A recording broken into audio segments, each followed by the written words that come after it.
La fuerza de la palabra, la memoria. Territorios al aire. Relatos tejidos por la radio comunitaria. Para el afrocolombiano, el territorio es la vida. Estrategia apoyada por MINTIC y por el Ministerio de las Culturas. Me inspiré en una canción que se llama El Perdicito y yo, que tiene estilo de joropo.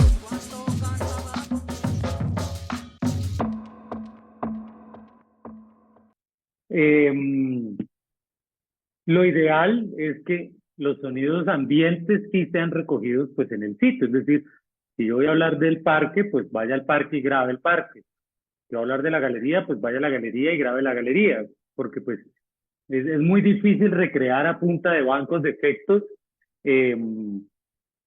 como suena la galería de Villanueva. Es decir, me va a quedar muy complicado porque cada lugar sí tiene una especificidad sonora.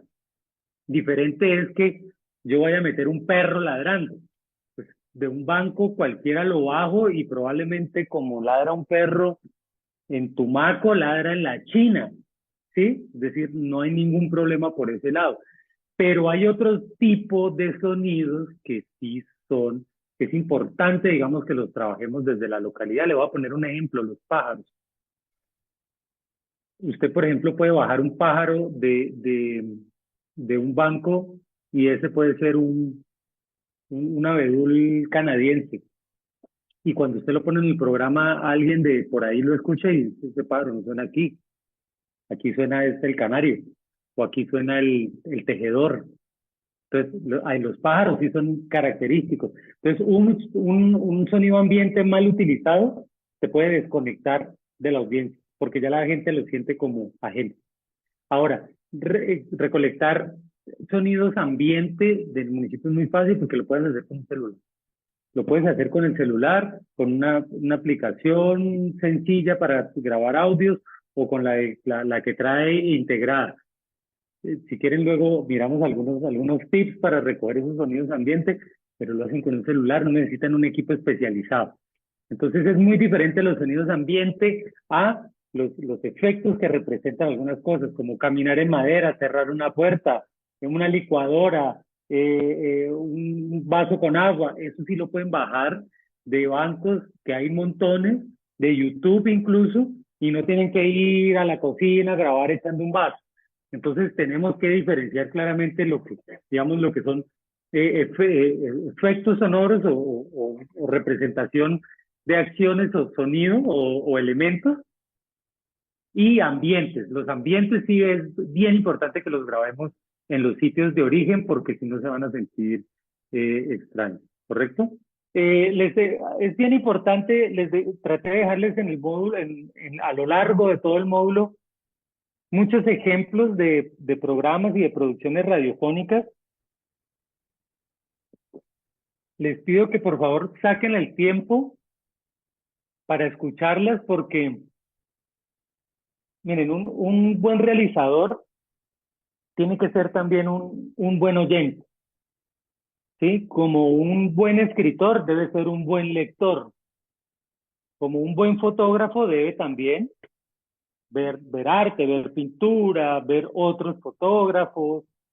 Y no se trata de copiar, ¿sí? No es que, yo escuché este programa, lo voy a hacer igual, no. Pero hay que dejarse influenciar un poco, hay que dejarse permear también. Hay gente que ha recorrido grandes caminos y ha tenido muy buenas ideas que nosotros podemos apropiar en el sentido positivo, por eso digo, no se trata de plagiar, sino de apropiar, de permearse, de inspirarse y decir, me gustó mucho como contó esta historia, entonces voy a intentar usar algunos de esos elementos en mi propia historia. Entonces, desen a esa tarea de escuchar un poco algunas producciones, que eso es importante y les va a permitir de cierta forma crecer un poquito en este término de lo narrativo. Voy a intentar, no sé si sea posible, a ver, déjenme un segundo, compartir por acá un inicio de un programa que me gusta mucho. A ver si lo pueden escuchar. Una crónica. Vamos a ver si me deja aquí.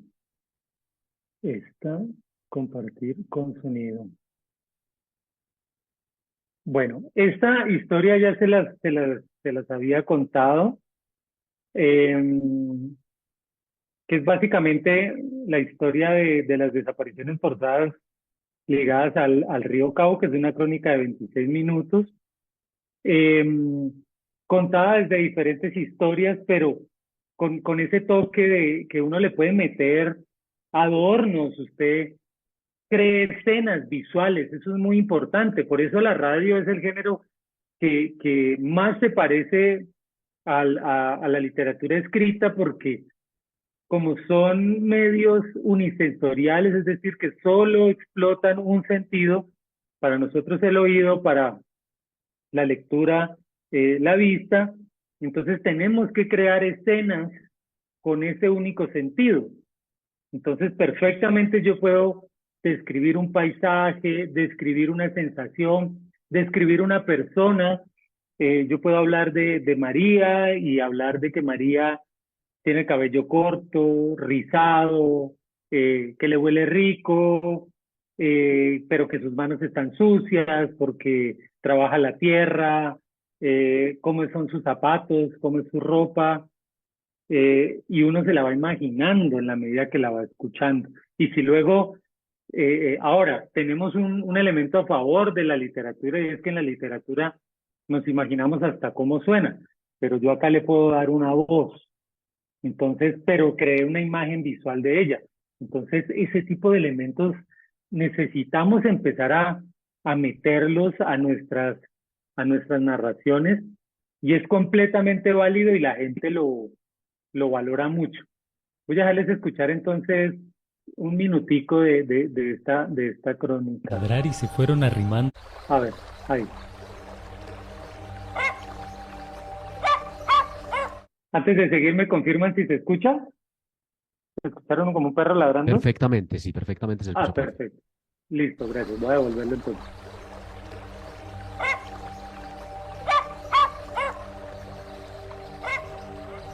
Los perros dejaron de ladrar y se fueron arrimando despacio a la orilla del agua. Callados miraban al río, olían y movían la cabeza como buscando algo. Una sombra espesa bajaba por la corriente y al verla dejaron de mover la cola. ¿Qué más podía ser eso que venía si ya los gallinazos lo picoteaban y los que no querían bajar le volaban más arriba? Otro muerto.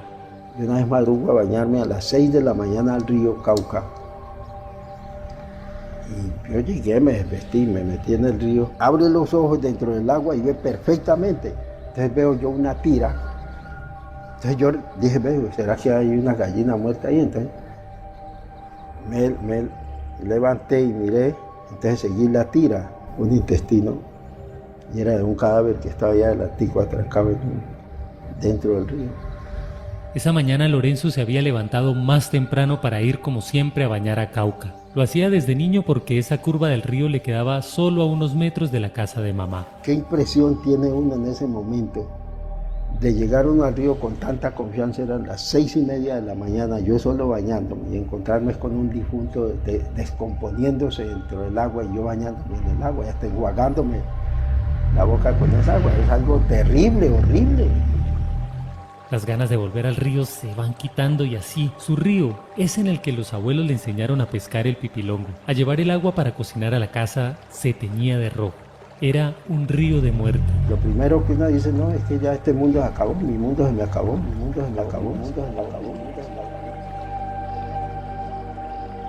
Hoy presentamos Entiérrame bajo el agua, relatos de la desaparición forzada ligada al río Cauca. Una iniciativa del proyecto Ríos de Vida y Muerte de... Bueno, vamos a dejar ahí ese pedacito.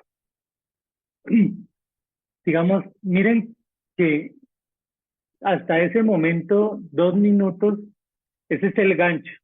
Entonces, ¿con qué estoy arrancando? Básicamente con una historia cualquiera. Una historia de Lorenzo, es una historia real, claro está, la de él, pero de que el perro le ladraba y que esto y que lo otro, digamos, me la inventé yo, pero ¿quién no me dice a mí que un perro no podría estar en ese momento ladrándole al cadáver? Entonces yo lo que estoy ahora, Lorenzo en ningún momento habla de lo que significó el río para él cuando era niño, pero me pareció que eso conectaba afectivamente un poco, de poder decir uno, claro, es que imagínese usted donde ha jugado toda su vida y pasa de ser, como ahí se dice, un río de vida a convertirse en un río de muerte, donde ya me da miedo meterme a bañar. Entonces, después de eso, bueno, viene la parte institucional. Ahora, eso es otra cosa que, digamos, no sé cómo se enmarca acá un poco en el proyecto, pero algo que me gusta hacer a mí es que muy pocas veces pongo los cabezotes a la entrada. O sea, que el programa inicie con el cabezote. Generalmente lo que hago es que siempre pongo primero el gancho, 1 minuto, minuto y medio, 2 minutos máximo, y luego meto ahí, digamos, la presentación y de ahí para allá voy con el desarrollo del programa. Entonces ahí entran los créditos y después de eso, entonces ahora sí ya entra todo el tema periodístico, que es cifras, ONGs, cuánta gente se desapareció, las iniciativas del gobierno, las iniciativas sociales, las madres, hay muchos testimonios de madres, bueno, etcétera, etcétera, etcétera. Pero siempre hay por ahí un narrador que va contando,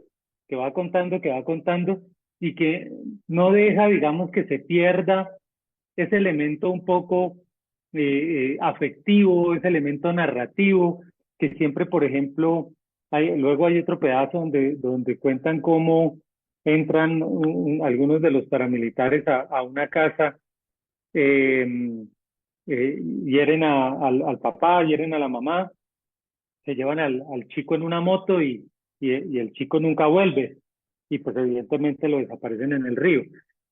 Entonces, ¿cómo ambientamos un poco esa narración antes, ¿no? De qué significaba la casa, de qué, y cómo queda la casa después cuando el chico ya no vuelve por 16 años, pero nunca encuentran el cadáver, cuando no hay una tumba a dónde ir a rezar, a dónde ir a dejar unas flores.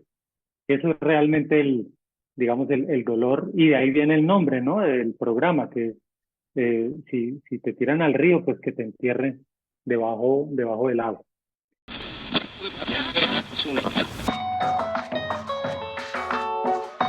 Territorios al aire. He comenzado a escribir un poco sobre mi Arauca, sobre todos esos recuerdos. Radio.